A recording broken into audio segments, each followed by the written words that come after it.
Hermanos, aquí está el pastor Andoni, Andoni mismo, ¿eh? Andoni.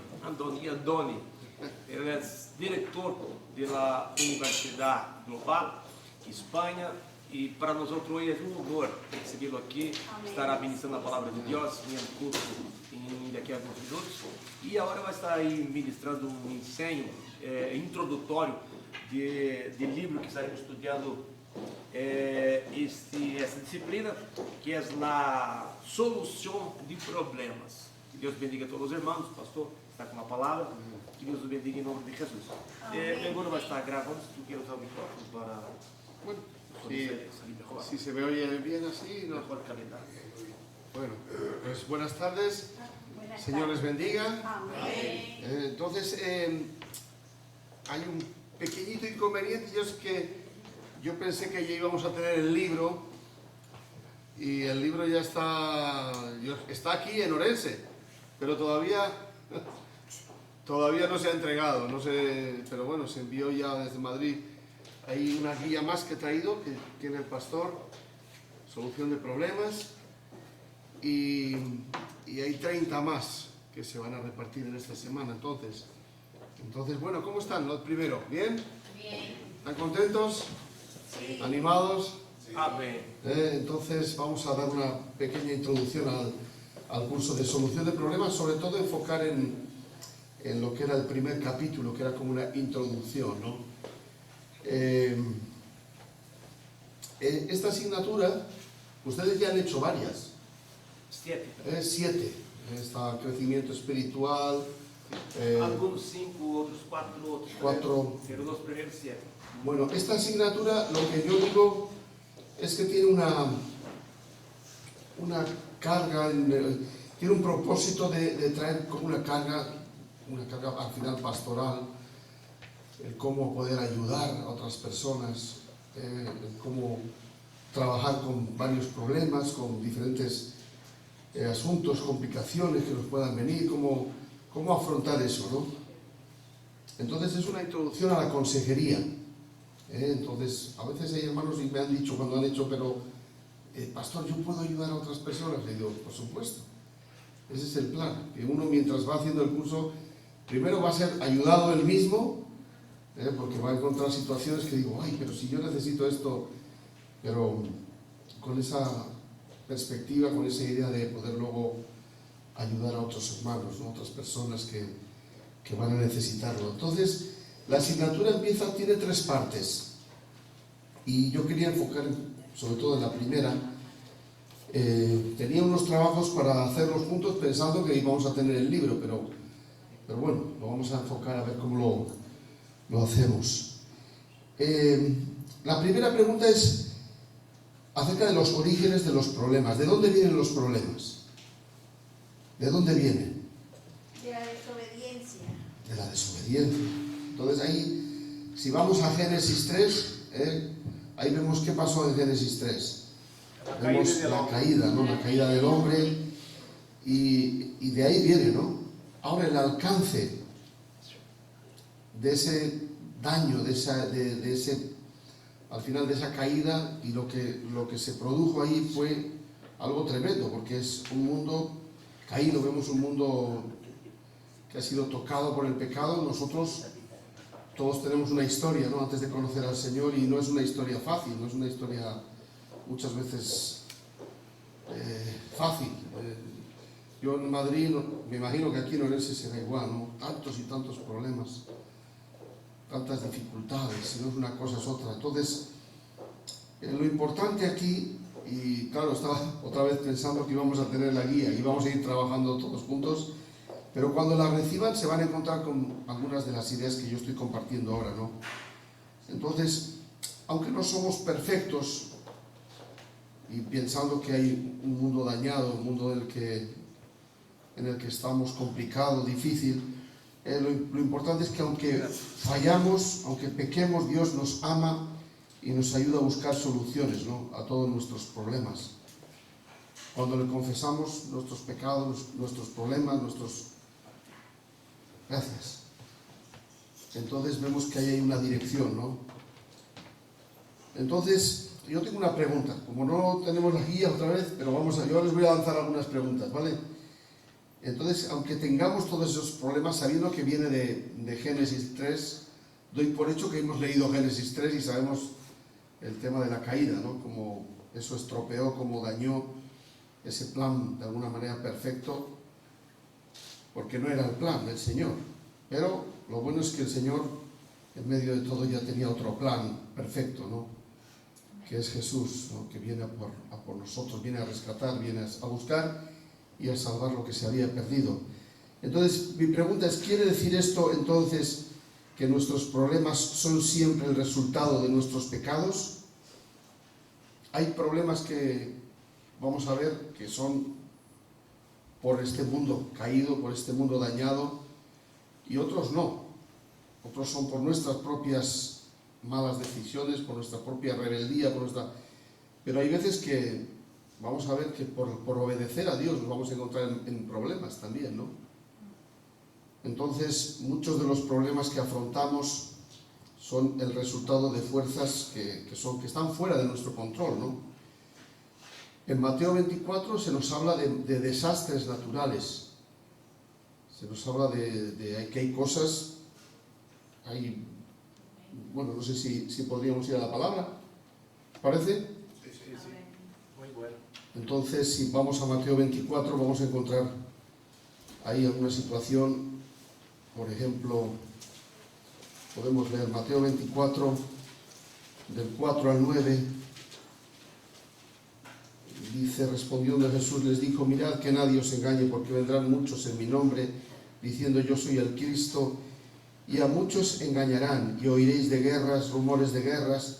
Mirad que no os turbéis, porque es necesario que todo esto acontezca, pero aún no es el fin, porque se levantará nación contra nación, reino contra reino, habrá pestes, habrá hambres y terremotos en diferentes lugares.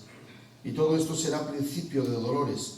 Entonces os entregarán a tribulación y os matarán y seréis aborrecidos de todas las gentes por causa de mi nombre.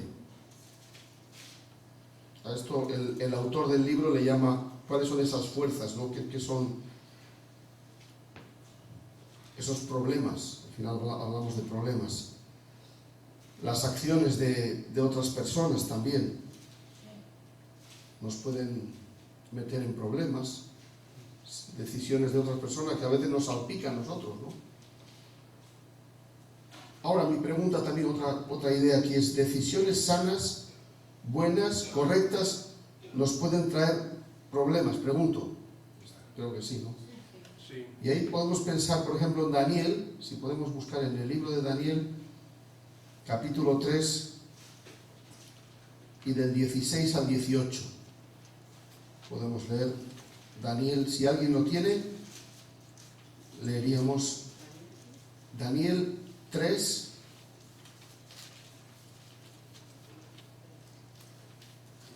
del 16 al 18. El que lo tenga, pues lo puede leer fuerte. Sadraque, Mesaque e Abednego respondeu al rei Nabucodonosor dizendo, não é necessário que te respondamos sobre este assunto. E aqui, nosso Deus, a quem servimos, pode livrar-nos del horno de fuego ardiente, e de tu mano, ó rei, nos livrará.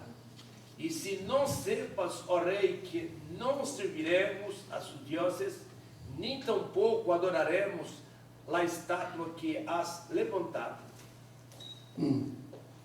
Por la firmeza de ellos, por la fidelidad al Señor, por no querer, se metieron en problemas, aunque luego vemos un milagro tremendo, ¿no?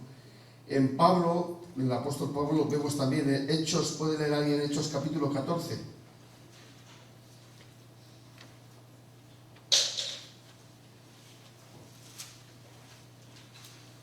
Y podemos leer Hechos 14, del 19 al 21. Entonces vinieron unos judíos de Antioquía y Iconio que persuadieron a la multitud y habiendo apedreado a Pablo y arrastraron fuera de la ciudad, pensaban que estaba muerto. Pero, rodeado de los discípulos, se levantó y entró en la ciudad, y el día siguiente salió con Bernabé para Derbe. Hasta ahí. Iré hasta el 22. Hasta el 22. Y después de anunciar el evangelio a aquella ciudad y de hacer muchos discípulos, volvieron a Listra, a Iconio y a Antioquía, confirmando los ánimos de los discípulos, exhortándoles a que permaneciesen en la fe y diciéndoles: es necesario que a través de muchas tribulaciones entremos en el reino de Dios. O sea que decisiones sanas, correctas, buenas, nos pueden traer problemas. Claro. Nos pueden traer problemas. Por ser fiel al Señor, nos metemos a veces en problemas. Estaba pensando también, otro ejemplo sería el José. ¿Se acuerdan? Fue llevado a la prisión. ¿Por qué? Porque la mujer de Potifar. Sí. estaba encaprichada por él y como él no lo aceptó. Y eso le trajo problemas. Le trajo problemas porque lo Trajo metieron a la problemas. cárcel. Pero hay unas partes ahí, hay unos versículos muy bonitos que dice, pero Dios estaba con José. Sí. Qué bueno eso, ¿no? Amén. Entonces nosotros a veces también a la hora de tomar decisiones podemos mirar a otro lado. Decir, mira, yo no quiero problemas. Pero entonces dejaríamos de ser la iglesia. Ahí ya es un problema. Dejaríamos de ser la iglesia.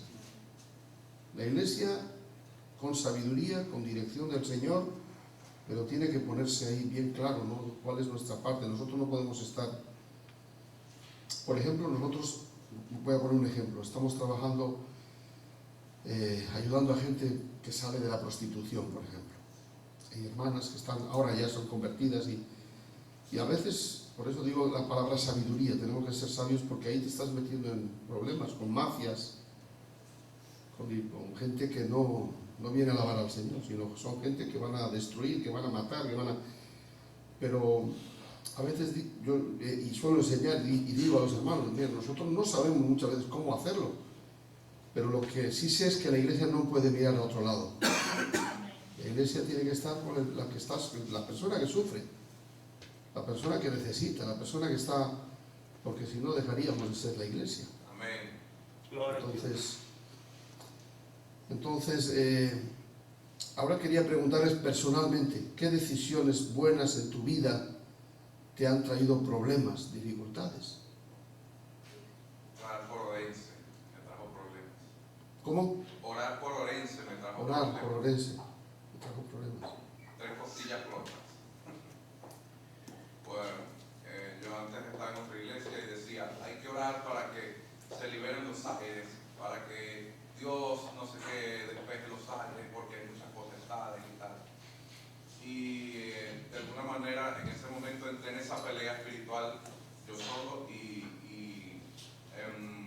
mi madre y otra persona tuvieron revelación de que yo moría y al día siguiente tuve un accidente de moto y me rompí 3 costillas. Wow. Pero Dios me ha mostrado que en la autoridad Él también me ha respaldado porque ahora me ha pedido de orar por ciudades de mi país y Dios ha sido fiel con esa oración para resguardar esas ciudades. Bueno.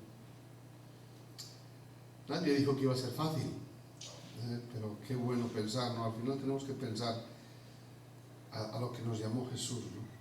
Y yo cuando intento mirar personas, ¿no? Vidas que han cambiado, personas que ahora son personas que están ayudando a otros. Digo, Señor, gracias, porque para eso no vino a buscar otra vez, a salvar lo que se había perdido, ¿no? Él vino a rescatar, y esa es la misión de la iglesia, ¿no? Entonces yo estaba pensando que creo que eso nos ha pasado a todos, ahí podríamos igual compartir todos la misma idea. Seguir al Señor nos trajo por problemas con la familia, a muchos. Yo vengo de un contexto también al principio también católico, y entonces cuando me convertí en iglesia evangélica, digo, wow, había oposición en casa, pero a mi esposa le pasó lo mismo, ¿no? Se pusieron en contra, a veces con su punto de razón, porque antes, no sé, yo me acuerdo, hace muchos años aquí se estudiaba solamente en España, se estudiaba con un libro, el libro de Álvarez. Y era un libro donde en un libro tenías todo, matemáticas, lengua, tal, y allí había un apartado del que ponía religión. Y en religión por ejemplo, me acuerdo que ponía ser luterano era hereje, ser un hereje. Eso es que mis padres aprendieron eso. Todo lo que no fuese católico, hemos crecido con eso.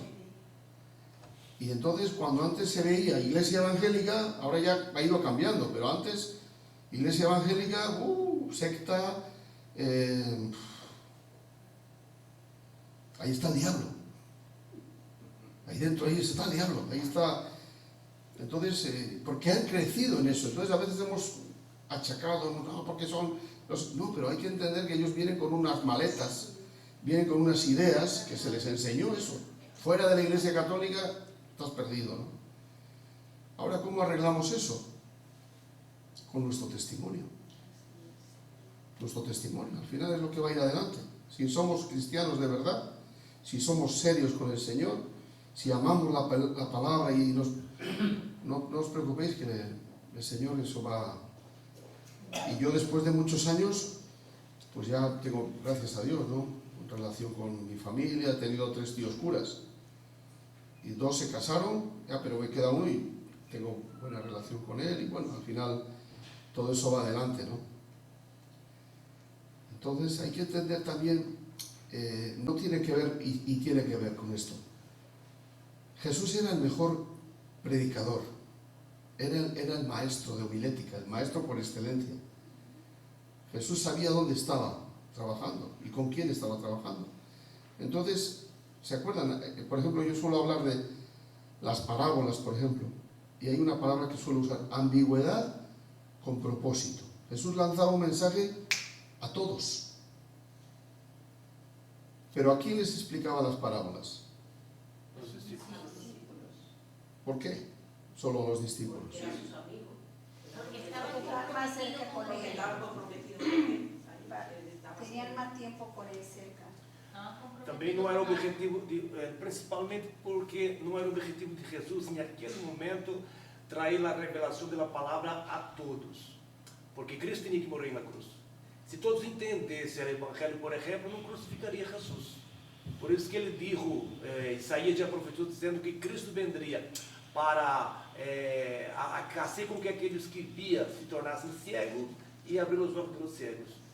E o próprio Cristo disse também que convinha que ele morresse, porque, parafraseando o texto bíblico, que o plano dele era de se manifestar na vida de todos. Então, se Cristo, por exemplo, permanecesse vivo, fisicamente sendo, o Cristo que estava em Jerusalém não poderia estar em Cafarnaum, em Judéia e outro sítio. Pero com sua morte e ressurreição, hoje o Cristo está presente em todos os sítios, em nossos corações e em tudo. Então, por isso não era plano dele, naqueles dias, revelar-se, trazer a revelação do Evangelho a todos. Pero a seus discípulos, sim. Por isso ele falava em parábola com a multitud e eles não compreendiam. E os discípulos também não compreendiam. Quando perguntava a Cristo, Cristo ensinava a eles. Pero depois de sua morte e ressurreição, aí cambia a maneira da revelação da palavra. Pues yo pienso, pues, la misma línea, y que Jesús hacía milagros, pero no era un milagrero. Jesús no se saltaba las cosas y él sabía que había un trabajo que hacer.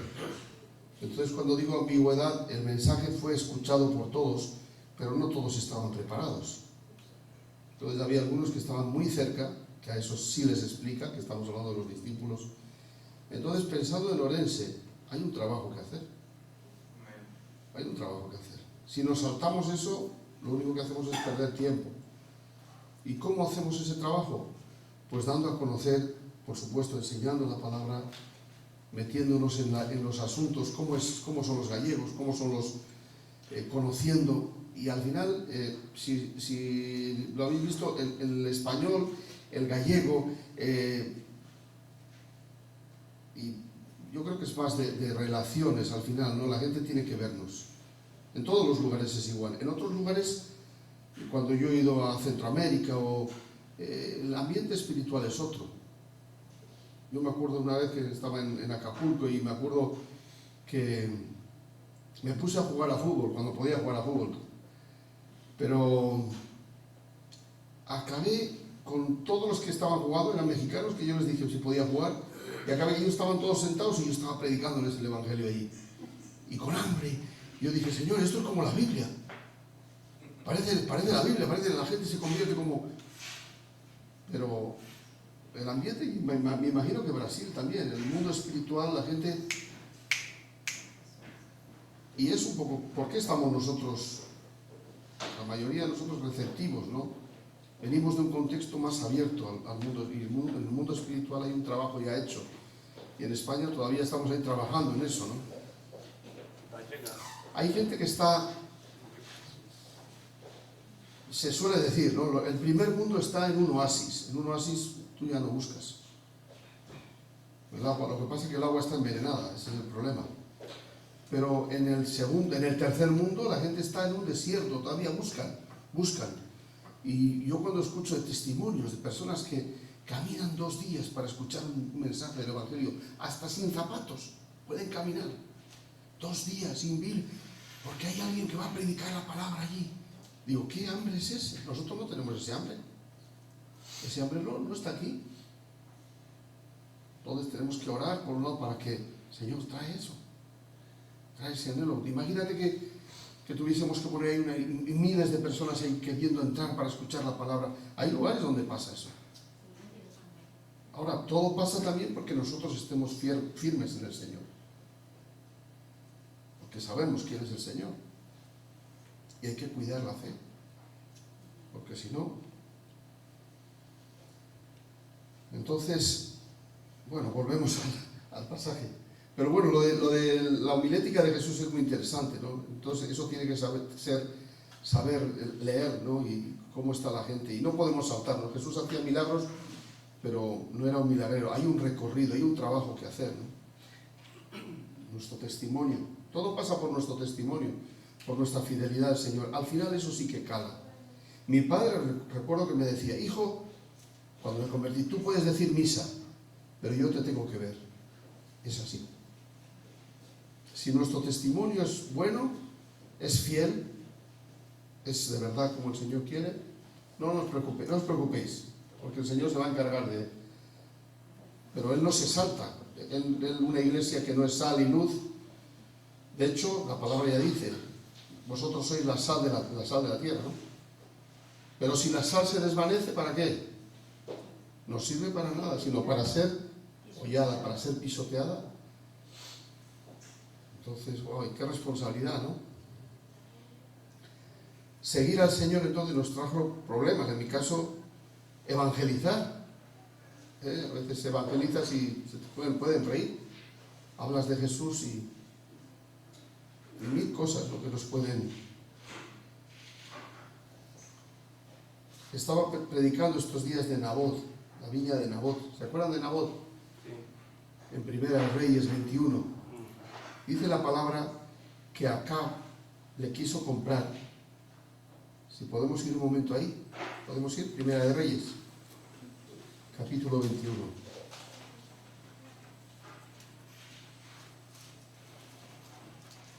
Nabot es un nombre interesante en la Biblia,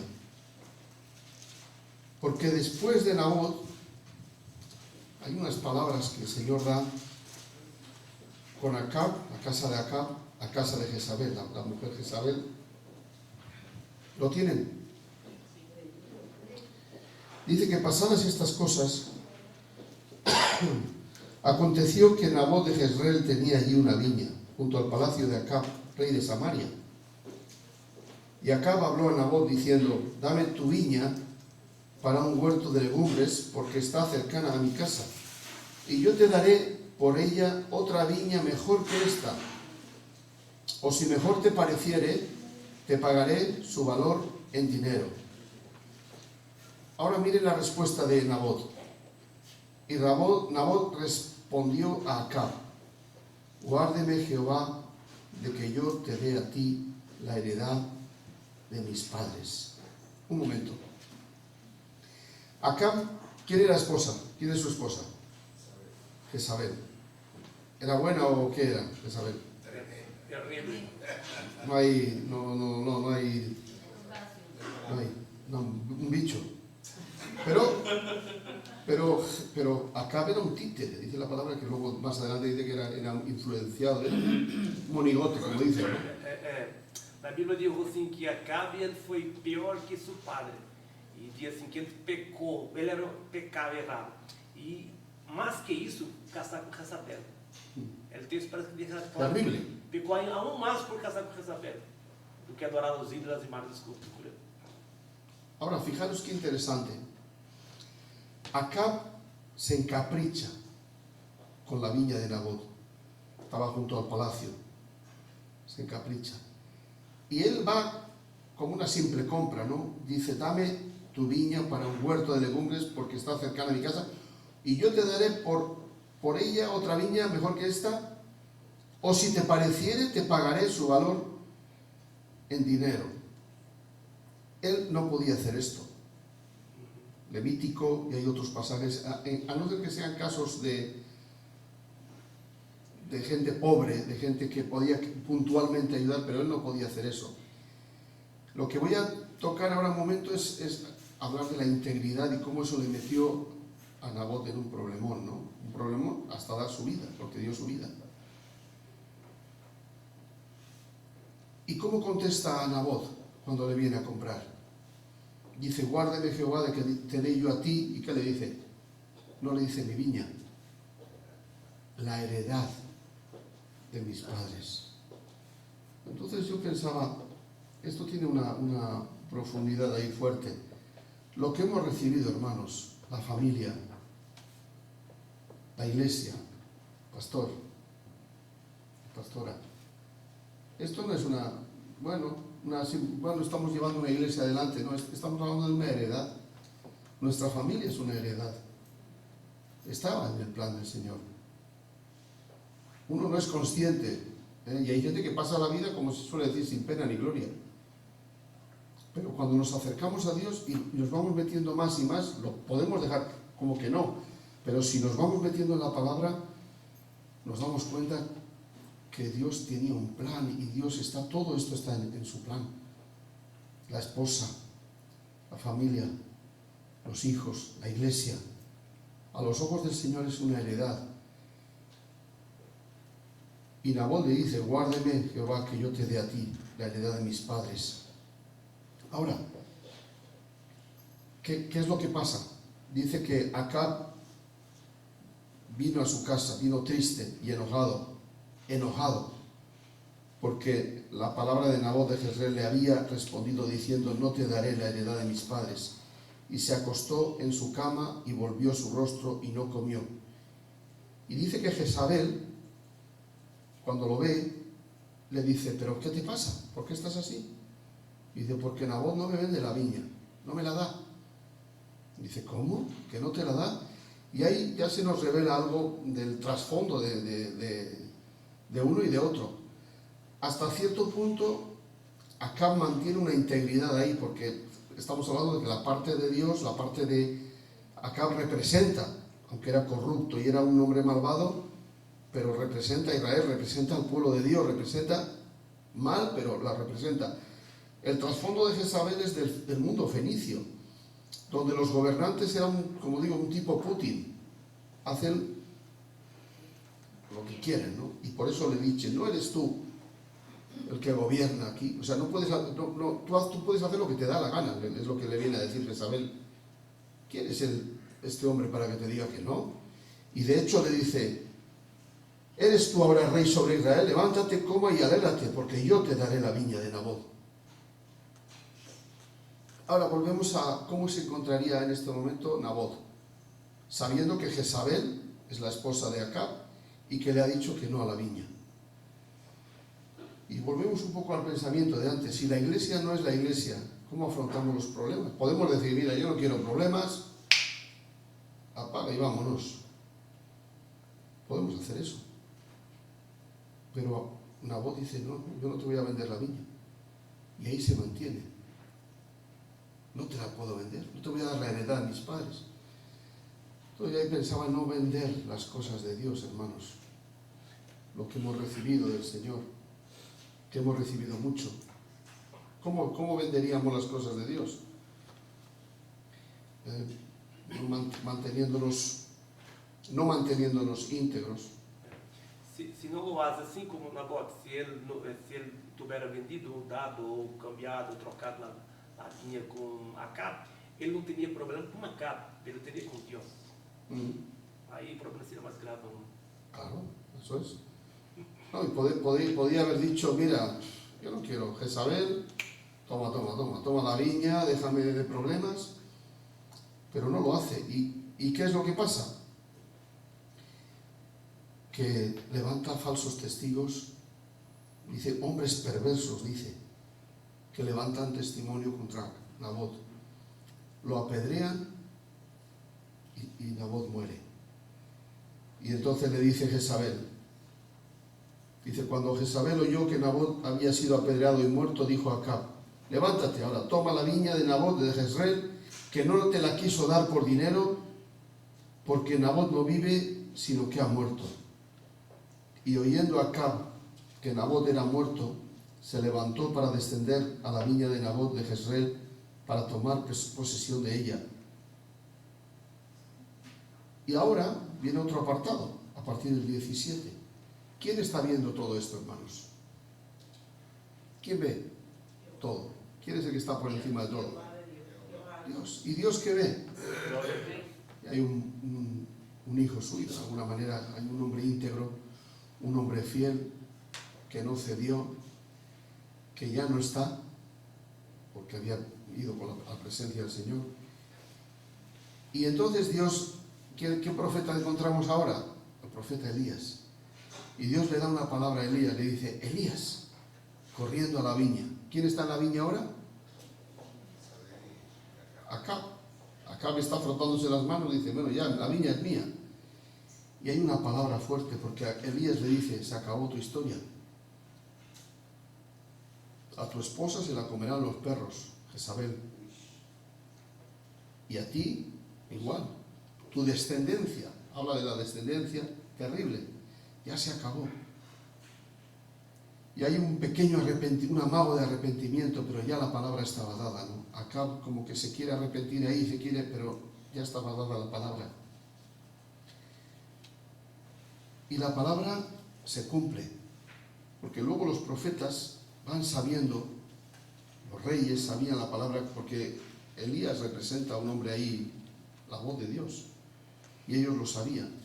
Y esa palabra luego en Segunda de Reyes, en el capítulo 9, ahí se cumple todo. Y en Segunda de Reyes hay una palabra todavía ahí que me tocó fuerte, porque si ya no está Elías, ¿quién era el discípulo de Elías? Eliseo. Y ahí está Eliseo. Y fijaros lo que dice, el capítulo 9, versículo 25. Dijo luego Jehú, que luego mata a Jorán, que era descendiente de Acab. Se está cumpliendo toda la palabra. Los descendientes de Acab van muriendo, mueren. Ahí después muere Jezabel también, capítulo 9. Pero fijaros lo que dice, tómalo y échalo a un extremo de la heredad de Nabot. Acuérdate que cuando tú y yo íbamos junto a la gente de Acab, su padre, Jehová pronunció esta sentencia sobre él diciendo, y aquí viene algo fuerte, hermanos, que yo he visto ayer la sangre de Nabot y la sangre de sus hijos. O sea que ¿quién murió? Nabot, sus hijos, su familia, ¿no? Nabot y sus hijos. No solamente pagó un precio él por mantenerse fiel, sino que sus hijos también. Porque con la muerte de él, los hijos recibían la heredad, ¿no? Claro. Pero dice aquí ya claramente, porque en el capítulo 21 no se nos dice eso, pero en el 9 se nos dice que sus hijos también murieron. Y te daré la paga de esta heredad, dijo Jehová. Tómalo pues ahora y échalo en la heredad de Nabot conforme a la palabra de Jehová. Bueno, estamos en el contexto, estamos hablando de los problemas, estamos hablando de, por mantenernos fieles, los problemas, ¿no? En el caso de Nabot es hasta dar su vida. En medio de todo hay una palabra muy buena, palabra de consuelo, de ánimo, y es que Nabot nunca pierde la titularidad delante de Dios. Gloria a Dios. Él, a los ojos del Señor, siempre tiene su viña, aunque esté en el cielo. Y lo que quiero decir, hermanos, es que nunca vamos a perder en el Señor. Tú no vas a perder en el Señor. Si te mantienes fiel, aunque des tu vida, tú nunca vas a perder. Y aquí siempre no es la viña de Acab, dice la viña de Nabot, la viña de Nabot. Para no seguir ya, porque quiero ir con la lección, ¿no? Pero pensaba en Esteban también. Esteban podía haber mirado a otro lado, pero fue apedreado. Podía haber dicho, mira, yo no quiero problemas. Y sobre todo, por encima de Nabot, por encima de Esteban, ¿a quién tenemos? A Jesús. Jesús podía haber dicho, mira, yo... A veces pensamos que como que le fue fácil, tendemos a hacerlo más fácil, pero a él le costó. Y cuando él miraba y sabía dónde iba, y podemos llegar a ver la cruz como algo fácil. Él podía haber dicho, mira, yo no quiero problemas, Esteban podía, pero tenemos que cuidar, hermanos, lo que hemos recibido del Señor. Y no sé lo que vendrá, no sé el precio que tengamos que pagar, pero hay un precio por ser fiel a Dios. El enemigo no quiere, el enemigo vino a destruir, a matar, a robar, y él siempre va a estar ahí. Por eso a veces yo cuando miro mi vida también, ¿no? A veces que en algunas áreas, Señor, tenemos que ponernos otra vez, apretar las tuercas, apretar. La integridad tiene que estar ahí, Señor, delante de ti, que no juegue contigo, ¿no? Que yo me mantenga fiel 100% a ti, ¿no? Entonces,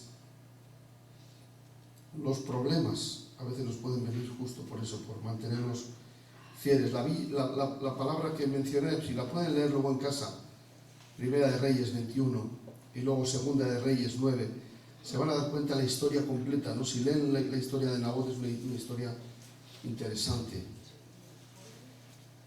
Primera de Reyes 21 y Segunda de Reyes 9. Entonces, para ir terminando esta parte, ¿no? También hay una parte en el libro que me gustó, que habla de describir la diferencia que hay entre el propósito de Satanás al tentarnos y el propósito de Dios al probarnos, porque es diferente. El propósito de Satanás es destruir, pero el propósito de Dios probar, pero no es para destruir nuestras vidas. Aquí yo tenía pensado hacer un trabajo entre nosotros. Ahora, ¿Dios nos tienta? Pregunto. No. ¿Dios nos prueba? Sí. Ahora, Satanás sí. Nos tienta, quiere destruir, ¿no? Es justo Satanás. Santiago. ¿Quiere leer, pastor? ¿Puede leer Santiago 1? No, puede leer capítulo 1 del 2 al 4. Capítulo 1, 2 al 4. Sí.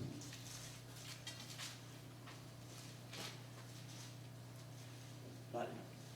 Elegidos según la estoy entiendo.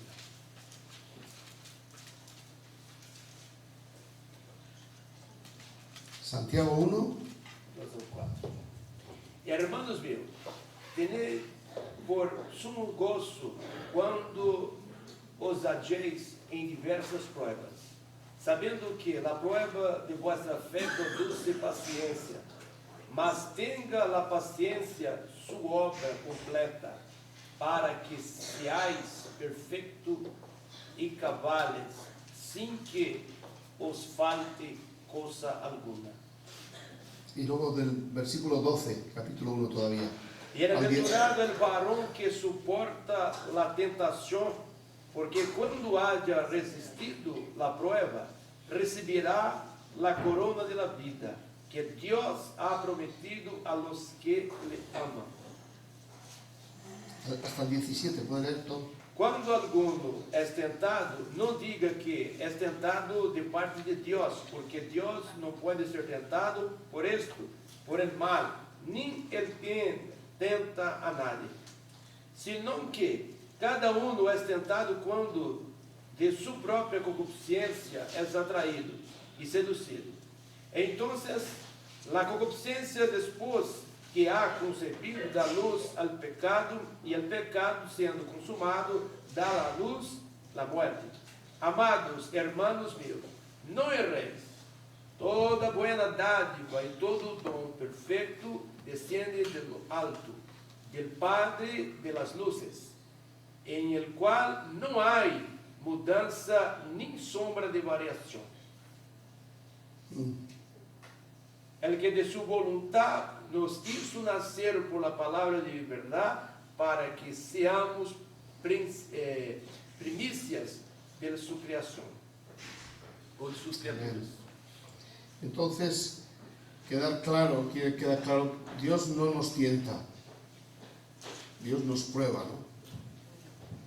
Ahora, aquí hay un versículo más, voy a leer yo de Primera de Pedro, en capítulo 1, 6, 7, dice: en lo cual os alegréis, aunque ahora por un poco de tiempo, si es necesario, tengáis que ser afligidos en diversas pruebas, para que sometida a prueba vuestra fe, mucho más preciosa que el oro, el cual, aunque perecedero se prueba con fuego, sea hallada en alabanza, gloria y honra, cuando sea manifestado Jesucristo.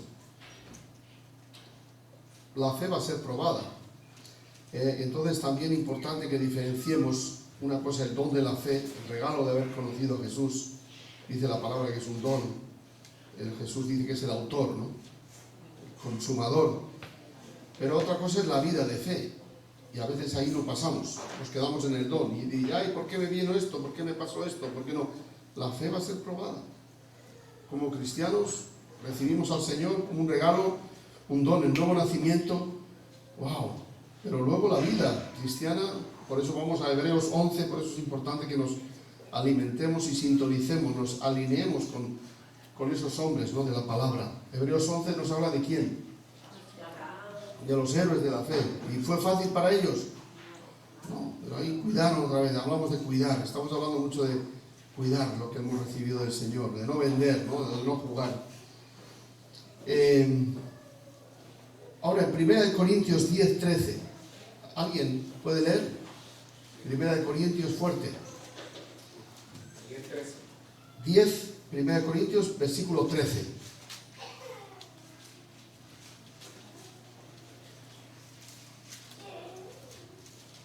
No os ha sobrevenido ninguna tentación que no sea humana, pero fiel es Dios, que no os dejará ser tentados más de lo que podéis resistir, sino que dará también juntamente con la tentación la salida, para que podáis soportar. Amén. Entonces, así como Dios permite que seamos probados, también ha prometido estar con nosotros. ¿Sí o no? Sí. Entonces aquí 3 ideas: que Dios no permite que seamos tentados más allá de lo que podamos resistir. Una idea. Ahora, perseverar. Acuérdense de la palabra perseverar en la Biblia, es muy importante. Permaneced en mí, perseverar, persistir. ¿De qué nos habla eso? De relación, de cuidar, otra vez. Ser cristiano no podemos vivir de toques. Hoy, mañana, no. Ser cristiano es una relación, hay fidelidad, de integridad, de cuidar, otra vez, la palabra cuidar. Permaneced en mí. Otra idea, aparte de que Dios no permite de que seamos tensados, Él nos dará las fuerzas para soportar nuestras pruebas. ¿Sí o no? Ayer hablaba con los hermanos en matrimonios, cuando vienen las tormentas, hablaba de las tormentas, cómo reaccionaron ellos, ¿no?, cuando la barca se hunde, y ahí hablaba, número 1, de tener dominio propio.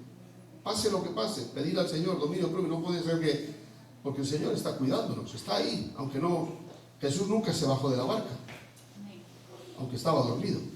Entonces, entender también la fe es un estudio que debemos de estudiar bien a fondo, ¿no? La naturaleza de la fe.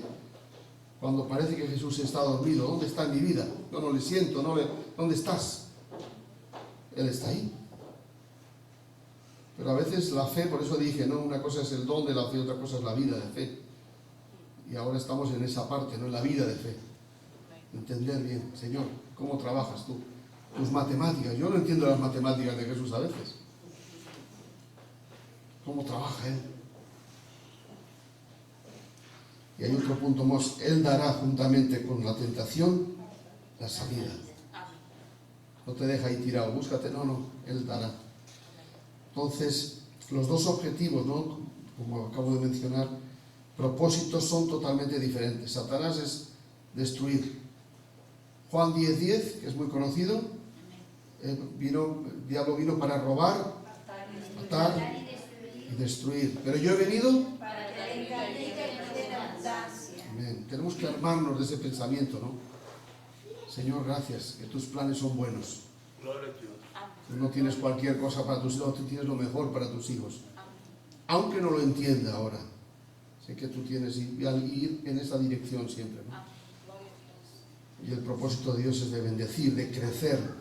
Hay una gran diferencia entre tentar a alguien para hacerle mal y probar algo. Entonces, la Biblia dice también a los obreros, hay que probarlos, hay que probarla. Entonces, Después sigo. hay un versículo que me gusta mucho en Nehemías 8:10. A ver quién puede leer Nehemías 8:10.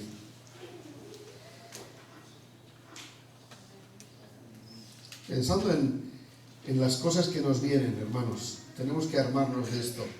Este es un versículo muy bonito. Tendría que ser un lema, ¿no? Para nosotros. Amén. En Nehemías 8:10, a ver quién puede leer. Amén. Luego les dijo, id, comed grosuras y bebed vino dulce, y enviad porciones a los que no tienen nada preparado, porque día santo es a nuestro Señor. No os entristezcáis, porque el gozo de Jehová es vuestra fuerza. El gozo de Jehová es nuestra fuerza. Siempre poner los ojos. Al final, qué bueno, hermanos, que pongamos los ojos en ¿para qué estoy haciendo esto? Poner ahí metas. Es decir, la meta cuál es de lo que estamos haciendo. Y eso nos motiva, nos anima. Yo hay cosas que con los cursos, por ejemplo, a veces me he contado, ¿no? Cuando pregunto, hermano, ¿cómo te están ayudando los cursos? ¿Cómo? Cuéntame algo. Y me dijo, no hace mucho, me dijo un hermano, el Señor me dice, mira, Andoni, desde que estoy estudiando soy mejor padre y soy mejor esposo. Gloria a Dios. Ya está, no me digas más. Ese es el plan.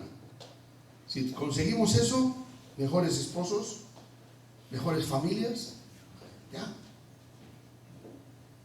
La gente a veces anda despistada, ¿no? Yo que quiero un título de no sé qué. Está bien, hermano, si el título va a venir también. Pero primero es lo que se produce en nosotros, ¿no? Personas transformadas, personas que se parecen más a Jesús, ¿no? El carácter de Jesús.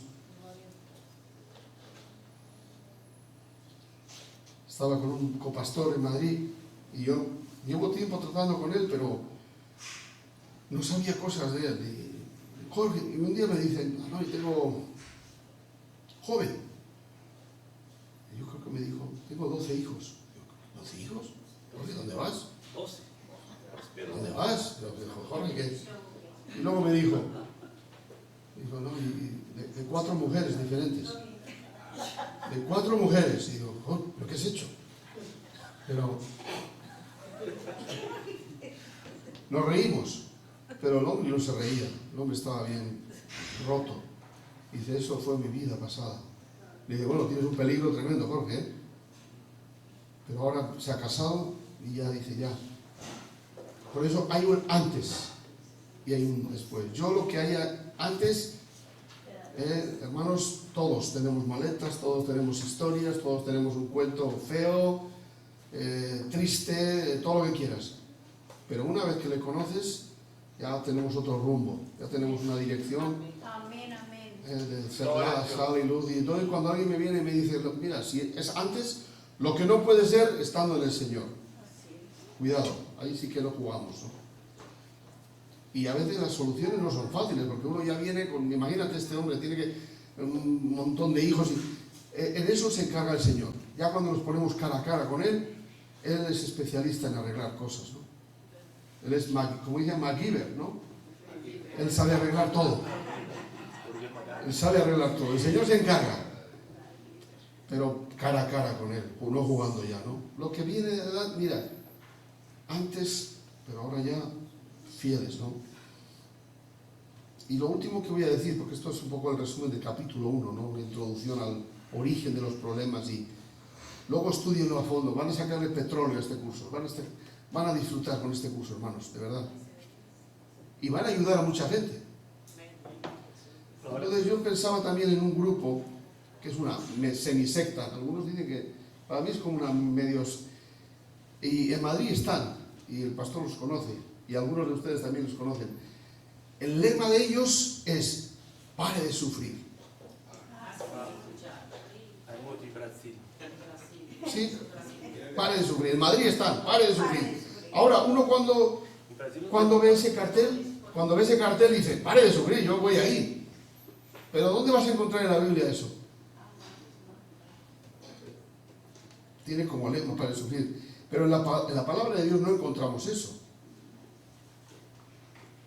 Ahora, en el cielo dice la palabra que no habrá más lloro, no habrá más llanto, no habrá... Ahí no hay ocupas, ahí no hay ocupas en el cielo. No hay ladrones. Así es. De hecho, tenía un versículo también que dice: haceos tesoros en el cielo donde no hay la polilla y el orín no corrompe, donde no hay ladrones que minan y hurtan. Ahí no te vas a encontrar: Jesús, mira que hay un ocupa en mi sitio. No, ahí no hay. El lugar que ha preparado, ese no te lo va a quitar nadie. Amén. Pero aquí, o sea, que pare de sufrir, yo no sé. En el cielo, entonces en esta tierra todavía estamos pasando por pruebas, por luchas, por sufrimiento.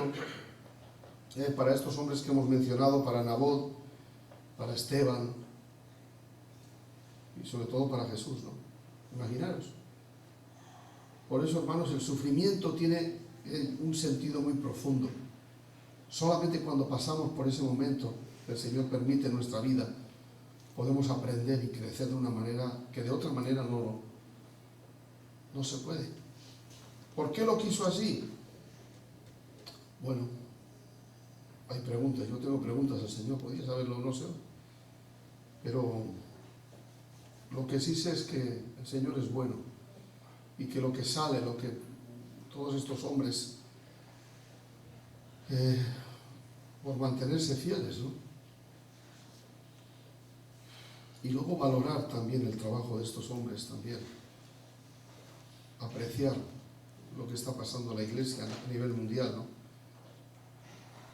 En un sentido estamos volviendo a Hechos 2, a la iglesia de Hechos.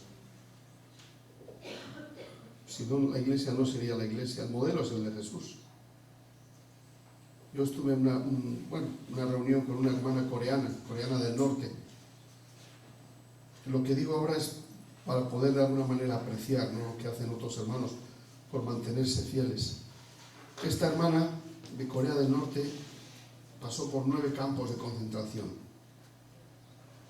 Y ella contó: mataron a mi abuelo de hambre, mataron a mi padre, mataron a mi esposo y mataron a mi hija. Y cuando cuenta la hermana cómo estaba la hija, cómo le dejaron despedirse de ella, la hija estaba como un puro pellejo, muertos de hambre. Y la hija pegada a la pared porque no se podía sujetar. Y lo único que le decía a su madre: mamá, no te condenes, la culpa no es tuya. No te preocupes, no. Como quitándole, porque ella se sentía con esa carga, con ese, como que abuelo, padre, esposo, hija. Y dice que en el campo de concentración, ahí donde estaban, les daban un vaso de maíz podrido para comer cada día. Y dice: eso fue, yo no sé de dónde venía la fuerza, pero en medio de todo y después de todo lo que me pasó, me venía una fuerza de Dios para hacer su obra, aún en medio de ese lugar oscuro, en ese lugar tan terrible, y eso Dios usó para poder ayudar, porque había gente que moría todos los días ahí de hambre, torturados. Dice: las cacas, el pis que venía de arriba, de donde estaban los soldados arriba, como no teníamos que comer, cogíamos y lo comíamos y lo bebíamos. No podía, la hermana dice, no podíamos mirar, ahí no puedes levantar la mirada, tienes que ir todo el rato así. Y ella contaba: Jeahu, Y dice, pero yo quiero alabarte, Señor. No podía. Entonces, ¿por qué oraba ella? Porque viniese tormenta, porque viniese una tormenta, y cuando sonaba ahí el trueno, cuando sonaba daba un gloria a Dios, levantaba la voz. Gloria, ella calculaba, gloria a Dios. Y dice, ¿dónde se pudo hacer la obra? ¿Dónde pude hacer la obra? Dice, en el peor lugar del peor, o sea, lo peor del campo de concentración, que era el cuarto de baño. Dice, allí nos juntamos 2, 3 personas para orar, cuando nadie... Y entonces fueron 3 horas, y se nos pasó como 5 minutos, ¿no? Yo miraba al pastor que tenía al lado, un amigo ahí, y le digo, Santiago, se nos ha quitado la tontería, Santiago. ¿De qué me voy a quejar yo? Cuando hay hombres y mujeres hoy que se están manteniendo fieles a ti, no tienen nada. Por eso, como leía de un libro de oración no hace mucho, decía un hermano en Irán, decía, no oréis por nosotros, orar con nosotros. Desde aquí, desde Orense. Gloria a Dios. Métete en el cuarto, métete ahí. Hay un wifi espiritual, hay un lugar ahí. Por eso a veces, Señor, aunque no estamos aquí, no vienen a cerrarnos ahora, no vienen a tirarnos piedras ahora. Tenemos una cierta libertad pero tener que por lo menos valorar, ¿no?, a esos hermanos. Decir, Señor, cuídalos. Gracias por esa iglesia que está sufriendo y por esos hermanos. Yo a esos hermanos que dan su vida, a veces pienso, ¿saben lo que es un pararrayos? ¿Qué hace un pararrayos? Lo lleva a tierra. Pero cuando viene el rayo, ¿qué pasa? Sobre una casa. A veces puede destruir el pararrayos, esa es la función, pero protege la casa. Pues la función de sus hermanos a veces yo los veo así. Viene el rayo, ¡pum!, y ellos son destruidos, mueren. Pero protegen la casa. Ahora, a los ojos de Dios, cuando nos metemos en la palabra, otra vez, ¿cómo Dios ve a Naboth? Él ve toda la película. ¿Cómo vio a Job? ¿Cómo vio toda la escena? En nuestra vida igual. Él nos está cuidando, hermanos.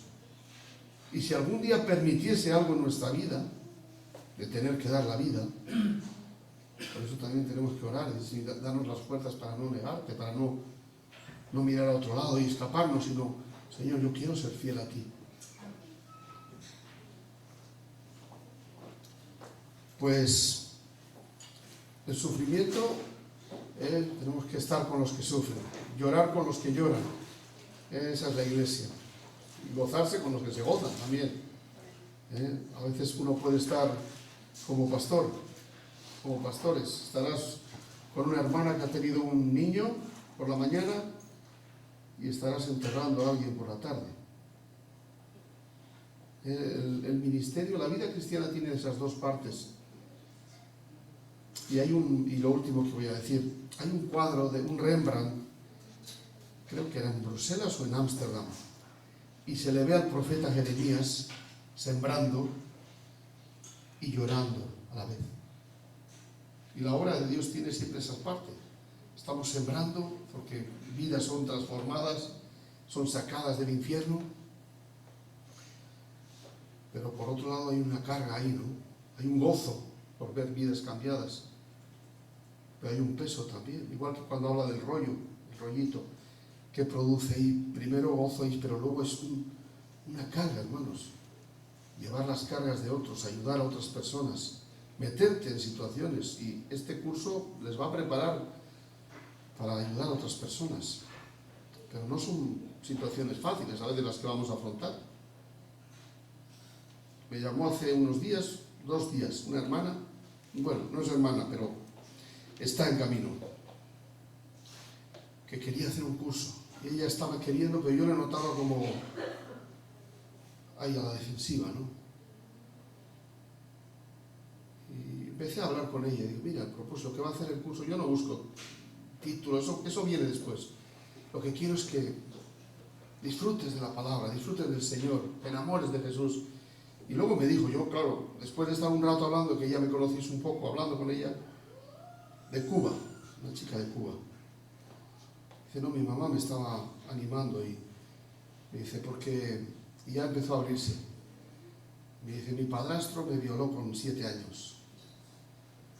Y llevo eso desde niña.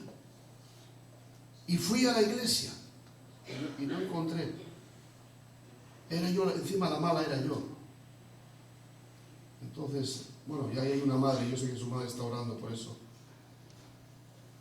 Pero la angustia, yo no sabía ni qué decir, decía. Pues lo siento. Pero sé que Jesús, fíjate, estar hablándole del amor de Dios y de pronto que te cuenta eso, ¿no? Que desde los 7 años marcada por su padre. Y dice, Señor, pero al final